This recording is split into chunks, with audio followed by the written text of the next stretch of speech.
Hi friends, అందరికీ వెండ మొక్కలు చూడండి ఎలా వచ్చాయో. ఇదంతా పెద్దగా అయిపోయింది అనమాట. ఇప్పుడిప్పుడే కొంచెం కొంచెం స్టార్ట్ అవుతుంది, అంటే పూత వస్తుంది. చాలా పెద్దగా వచ్చాయండి. ఇక చూడండి, ఇప్పుడిప్పుడే పూత కాయ వస్తుంది అనమాట. కాయలు కూడా చూపిస్తాను నేను మీకు. వర్షాలు పడుతున్నాయి, వర్షానికి బాగా వచ్చేసింది అనమాట. అయితే మిరపనారు చల్లాం కదా, ఆ మిరపనారు కూడా వచ్చేసిందండి. చూసారా, మిరపనారు కూడా చక్కగా వచ్చేసింది అనమాట. వంగనారు అయితే ఇంకా వర్షానికి పడిపోయింది, కొంచెం వచ్చింది. అది వచ్చేసి టమాటా నారు కొంచెం మలిసిందండి. నేను మీకు బెండకాయలు కూడా చూపిస్తాను. అయితే ఇప్పుడిప్పుడే స్టార్ట్ అయినాయి అనమాట. ఇప్పుడు ఇందులోకి వెళ్ళాలంటే అంత నానా సాల్లా చేసేసారు. అయితే చూపిస్తా చూడండి ఎలా వచ్చినాయి అనేది. ఇక్కడ బెండకాయలు అయ్యో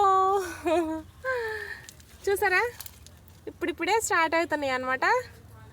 ఓకేనండి, మనకైతే బెండకాయలు హార్వెస్ట్ అయితే వచ్చేసింది అనమాట.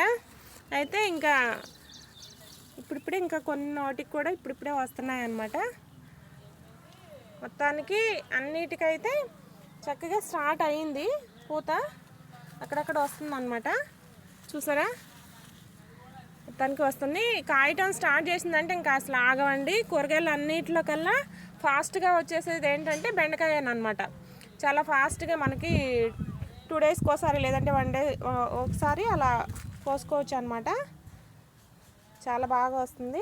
మనకైతే బెండ మొక్కలు అయితే చక్కగా కాయలు కాయటానికి వచ్చేసినాయి. ఓకేనండి, కాకపోతే ఇంక అన్నీ ఒకేసారి వేసినవి కాదు కదా, మొలిసినవి కాదు కదా. అయితే కొంచెం లేట్ పడుతుంది అనమాట. ఇంకా మనం కాయలు కోసుకోవాలనుకుంటే అంటే వస్తుంది పూత మొత్తానికైతే. ఓకేనా ఫ్రెండ్స్, బెండకాయలు హార్వెస్ట్ కూడా పెడతాను నేను, తప్పకుండా చూడండి, లైక్ చేయండి. మన ఛానల్ ఎవరైనా కొత్తగా చూస్తున్నట్టయితే ప్లీజ్ అండి సబ్స్క్రైబ్ చేసుకోండి. వీటన్నిటికి కూడా చక్కగా ఇప్పుడిప్పుడే పూత వస్తుంది అనమాట. చూసారా, ఓకేనా. అయితే పురుగు కూడా పడుతుందండి, చూసుకోవాలి. ఇంత జాగ్రత్తగా ఇది చేయాలన్నమాట, లేదంటే అంతా తినేస్తాయి.